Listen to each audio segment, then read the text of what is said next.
16K income ceiling. Kalau diorang 17, 18 dah tak boleh beli EC. What's our next plan for them? First world problem kan ni? First world problem kan? Assalamualaikum. We are Sisters in property. Jadi dia kurang sing sikit tapi tak apa. I think nak dekat September holiday kan. So itulah kan. Holiday So, apa yang kita nak berbual dan kita dekat Pasir Ris kan? Have you all heard about the new condo dekat Pasir Ris tak? Ada. Very exciting. I as a Parisian. Paris. Someone who is actually staying in Pasir Ris, yes, I'm very excited because we are going to have a new upcoming condo EC coming up. And when was the last EC yang diorang ada kat sini? Ingat tak? I think that one was Siesta. 2016. Sea Horizon. Sea Horizon, Sea Horizon. Have you been to the development? I have about viewing. Okay lah, because it's an EC, right? So even though it's an EC, kita jangan discount lah EC ni, because orang cakap, EC dengan condo lain, ada fasad lain sikit. Tapi bila you make money, you don't see whether it's an EC or a condo. This EC, mana location dia? Tempat baik. The location is very good because it's opposite to downtown East. So if you're staying in Pasir Ris, Tampines or East Siders lah, you know that downtown East is actually quite a hit place. Siapa yang suka anak-anak, bawa anak-anak pergi swimming, ada Wawa Wet. They have supermarkets, eateries. Nak jalan, nak jogging, pergi beach pun macam senang. Sekarang I dah nak start my healthy lifestyle. So kat Tampines kan, nak jog lah, tak brisk walk. Nak brisk walk dekat Tampines, nampak mall, nampak apa, macam boring. Tapi imagine kalau you buy an EC there, you nak brisk walk, jalan je kat beach. How imagine dah stress dengan kerja, you jalan, you brisk walk kat beach. So the location there is very good lah, close to nature, ada park connector. So kalau you suka jalan ke or cycling with the kids, it'll be very, very, very near lah. Excited, apa dah excited? So it's a very family-friendly location. Even they have good schools nearby. Pasir Ris Primary, Hai Sing Secondary. Correct. So nanti we will give our viewers a brief bila dia punya EC dah siap, dia punya show flat dah siap, maybe we can show you what it's like inside but not now lah. But there's another one kan, Tampines coming up juga. Yes. West. Tampines West. Safra kan? Yes. Correct. So people who stay in the East, the two exciting EC there's going to be launch soon, but we will keep you posted because sekarang dia punya show flat belum buka lagi pun. But for today's topic, right, we want to dive into EC, and maybe kalau orang nak tanya what's my requirement, boleh ke mampu? It's always the word, boleh ke mampu? And then, but you never know until you find out. Correct. So let's bongkar. Bongkar alih-alih. Bongkar. Itu EC. EC dengan kondo lain. Kenapa? Correct. And then, yes, jom. So kalau you beli new EC ni, what is the requirement? Kita nak find out, nak beli EC ni berapalah gaji, dan berapa cash you nak kena ada, berapa CPF and all. So macam tadi Minta cakap, kita bongkarlah bank account, bongkarlah CPF account kan, nak tengok berapa boleh ada, berapa you need to have, and how much you can afford. So EC usually price range dia apa? So based on the recent launch of Orel EC at the East, which is at Tampines, I think the starting price is about 1.47, 1.5 million for the compact 3-bedder. And usually EC, it comes starting from 3-bedder, 4-bedder and 5-bedder aja. Correct, because it's for family, not for you to rent out or anything. Kalau condo adalah 2-bedder. So EC for family only, it starts with 3-bedder. Correct. And usually lah, orang ni macam, okay lah, EC, usually kalau you masuk lobby dia macam kalau EC you masuk lobby, dia lain dengan condo you masuk. Ada difference ke? Ada. Ada. Orang juga. Lepas viewing a lot of condo versus EC kan. Okay. You masuk EC, dia macam panas. Tapi kalau you masuk condo, dia sejuk. Ada aircon. Ada aircon dekat lobby dia. Kalau EC ni you buka, Kalau ada kipas pun dah nasib baik lah tu. I see. Yeah, so that's the difference. So yeah, so when you go, sometimes bila client, I think your client ask, EC ni tak ada aircon tempat tunggu lobby dia, you tunggu lah panas-panas. But kenapa ada difference between private condo dengan EC? So what is EC made up of? Okay, firstly is So usually private condo furnishing dia is more premium lah. That's why ada aircon, ada furnishing dia boleh nampak dia the punya difference. flooring semua lain. But because EC tu is government subsidized. Yes, so correct. a bit cheaper. Of course, dia macam kereta. You beli Toyota dengan Mercedes. Oh, the difference. Then the functions are the same. EC tetap ada pool and all, ada gym.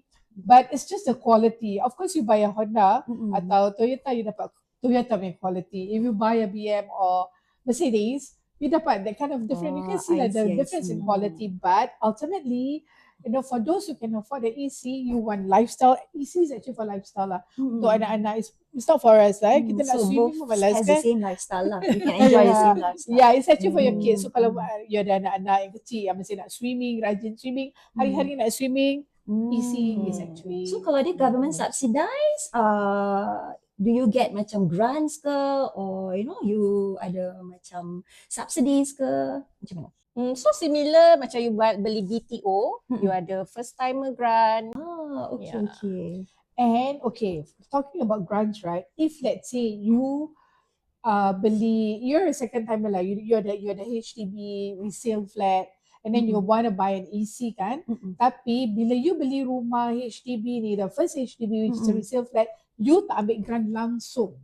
Kalau tak ambil grant langsung for your first HDB. For your first HDB. So when you buy an EC, you are considered as a first timer. So you get the first timer queue. So first timer queue tu macam what's the difference between first they timer will queue give a bigger percentage because they when you ballot, right, they will have second timer and first timer. So can higher chance lah of you being able to actually book a unit lah. Yes, unit that you Timer. like, right? Yes, and you like, okay. correct. Ambil Sebab ni right? macam goreng pisang panas kan. Orang isi when you launch first few weeks saja Dah sold out. Correct. So if let's say lah, new buyers out there, kalau you nak beli resale, if you can afford, don't use up your grant yet. If you intend to upgrade into an EC. Okay, this is tips from Kak Wawa. Okay. So apa affordability dia, apa eligibility dia? Gaji kena berapa? Cannot exceed berapa? Maybe Fazil can explain. Okay, so actually for EC, dia ada certain income eligibility. So the income ceiling is 16K. Correct.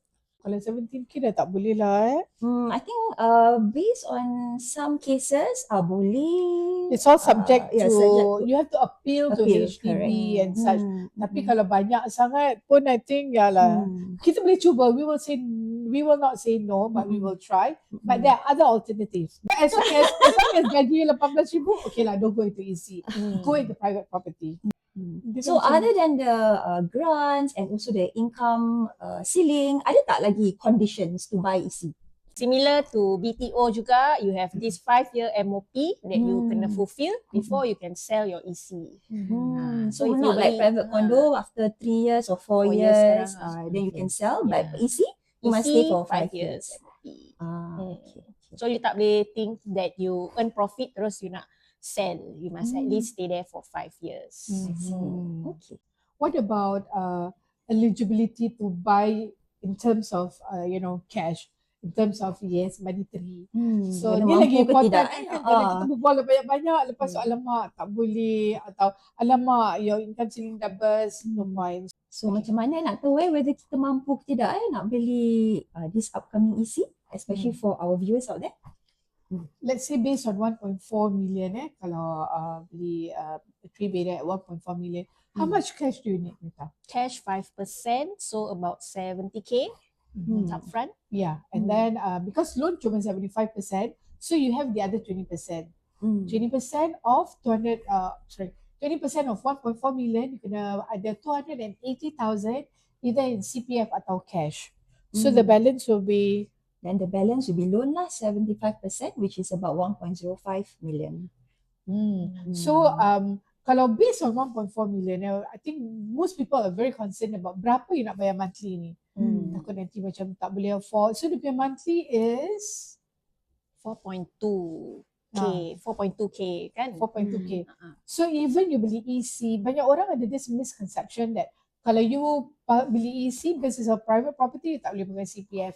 Masih boleh pakai CPF, OA for you to pay your monthly mortgage. So 4.2K bulan-bulan, you rasa berat tak?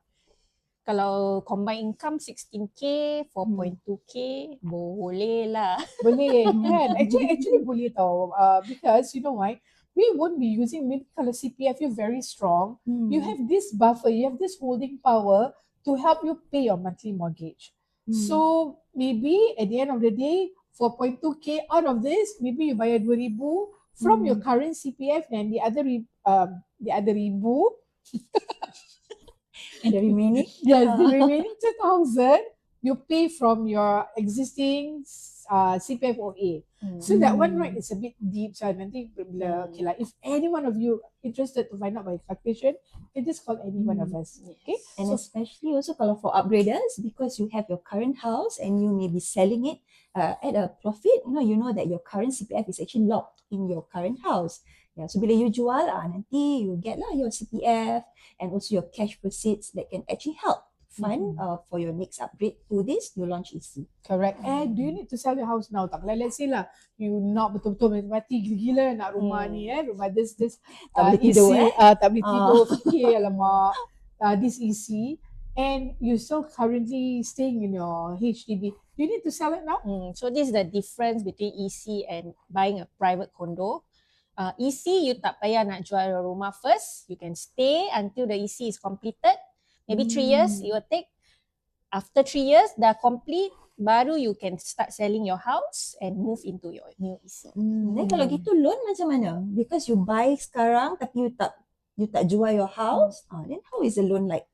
EC ada this thing called deferred payment scheme yang bila you dah jual baru you start paying your mortgage. And if you realize, right, your cash you need 70,000. Then you pergilah, mak, mak ada 70,000 tak mak? Kena buat muka kesian. Gelang mak yang banyak. Correct. Ada Gelang mak tak macam-macam. pakai. Kan? Tak pakai, nak kena bayar zakat. Tak apalah mak jual je, jangan pinjam. Yeah, sometimes that's where the 70,000 will come from. So yes, if you're newly married or you newly bought a BTO, maybe you have to keep that in mind if you intend to upgrade later on.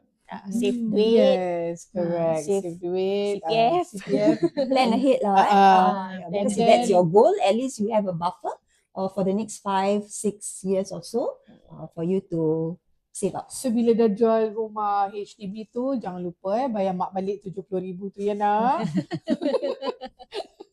Yes, mesti bayar balik. Okay. So yang our viewers out there ni cakap 16K income ceiling. Kalau diorang 17, 18 dah tak boleh beli EC. What's our next plan for them?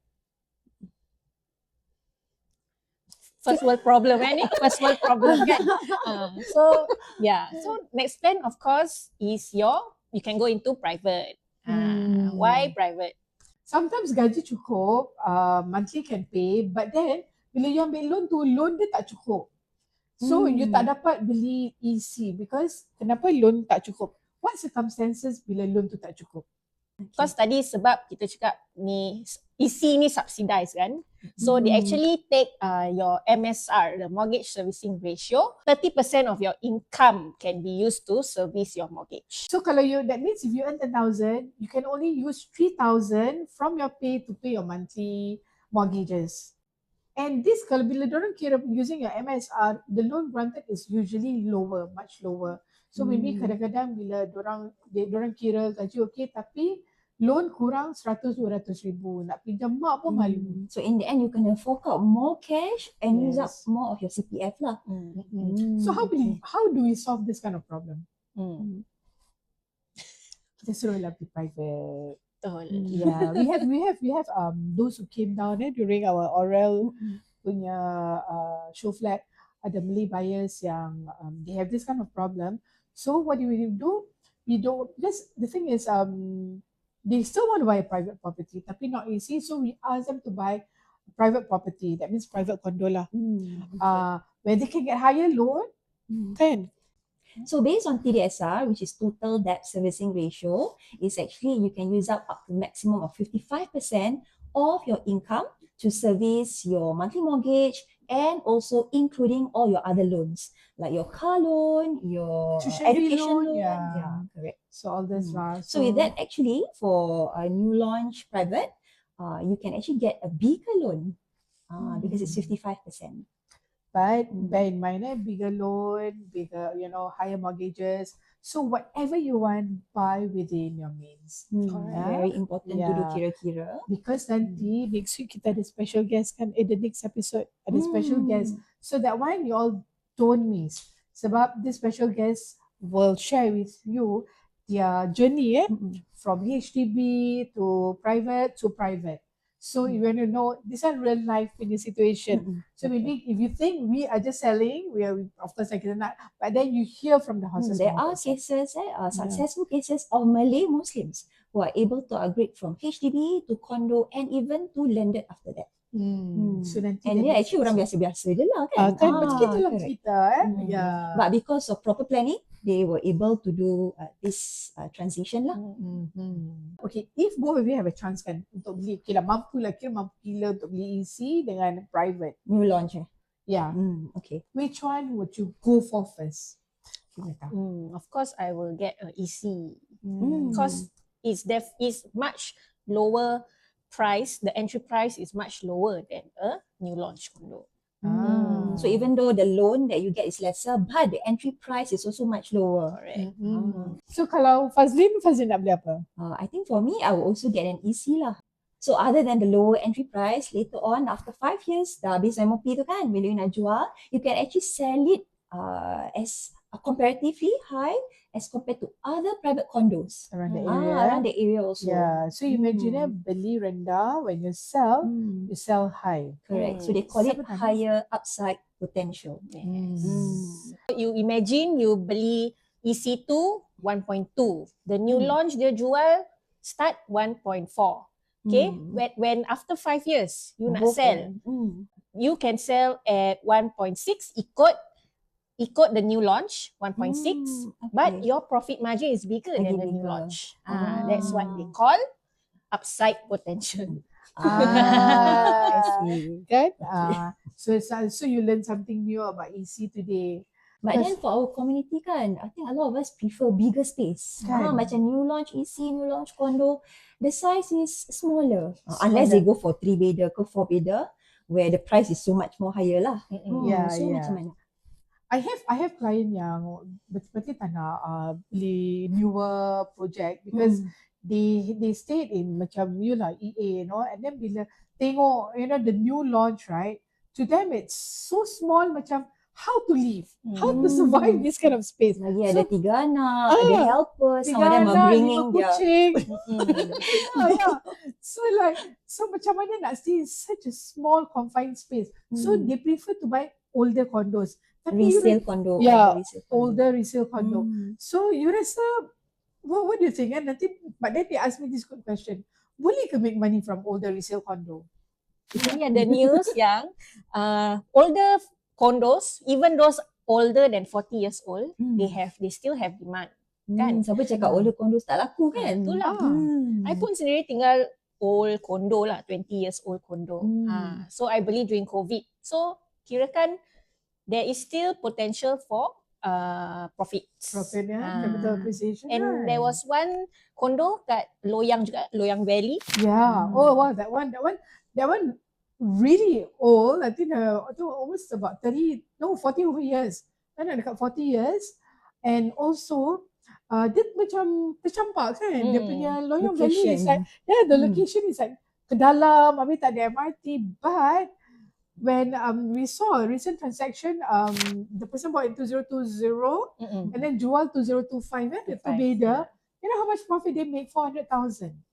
Right. Wow. So like, wow, even with older condos and 5 years. 5 years aja boleh make 400,000. Mana dah dapat, mana nak save 400,000 tu kan? Itu kondo yang kat mana tak tahu tersorok kat mana. Kan? Yeah. So as long as you buy I think this is rare because that condo is really big lah. Yeah. So do not discount off older condos because for all you know, they will also appreciate the price. Because people also appreciate space lah, kan? Yeah, especially kita Melayu lah. Honestly, kita Melayu suka Hmm. space. Hari raya, Raya nak satu jemput, kampung datang. satu kampung, Satu kampung datang. So, that's the thing. So, but the thing is, banyak Melayu ni, they are not, orang tak berani. You know, it's always the fear factor. Our first tak officer berani, takut loan banyak-banyak, macam mana nak terbayar ke monthly. Yeah. So that's why next week, in our next episode, do listen to this person because it's not something kita karang. It's something which is really, it's from the horse's mouth itself where they orang beranikan diri untuk upgrade. And of course, I think there is no regrets in them. I think they'll be so happy to share their experience. Yeah? As long as kita plan betul-betul, buat Correct. calculation, buat Proper planning for them lah. proper planning, Yeah. then insyaAllah eventually we can also own a landed. Yes, and I believe this couple also ada fear, but because they are well informed, they find out, they do their homework. That's And they why make their decision based on all these statistics. yes, that's why they're berani. So inshallah with our sharing, we have more brave people out there yang fear tu jadi semangat untuk you to actually upgrade yourself. Correct. Okay, so inshallah kita tunggu our next episode. Don't forget, tune in. We are Sisters Sisters in in property. Assalamualaikum. Salam.